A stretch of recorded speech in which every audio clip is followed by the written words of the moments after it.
I've been going to cup match my whole life. My parents took me to cup match as a child. My dad played in cup match, and so I would go with him. And if my parents didn't take me, my grandparents. And then as I got older, I'd go with my friends. And I can't think of a time that I've ever missed cup match. It's just a part of my life. And then since I've started to commentate, I don't think I've ever missed a cup match. Hey, and tell me about the story when you first went out to commentate.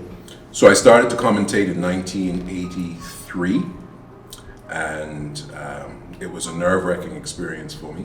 I was commentating beside the legendary C.V. Jim Woolridge, and it was nerve-wracking for me on two angles. Number one, because I was working with him, and number two, cup match is the biggest event that we have. So you've pictured it, you get there at 8 o'clock in the morning, and there are thousands of people, and they're all around the field, and everyone's listening to the radio, and when you get there at 8 o'clock, everyone is on the field, all the players are there warming up. There are thousands of people who've been there from the night before, setting up their camps, and then those who weren't there the night before are there at the break of dawn, getting their camps established and getting ready for 2 days of the biggest event that we have.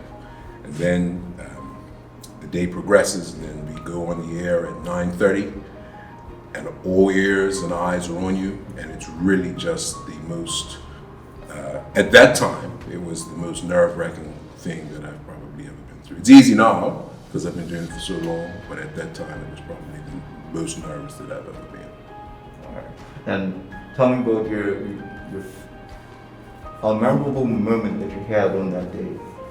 On that day? On that day. I think it was probably, so Mr. Woolridge gave me the opportunity to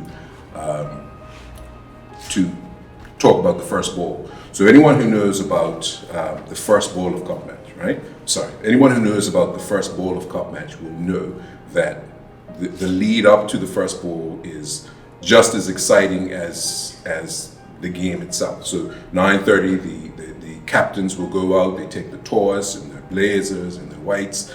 Then later on, the teams will come out and they're greeted by the governor and the premier on either side of the pitch. And then they'll go off the field and they come back to start the game, which starts promptly at 10 o'clock. And promptly at 10 o'clock, the umpire signals play, and then the air horns start, and the opening bowler starts from his run. And all the theatrics of all of that are something that you have to describe as a commentator.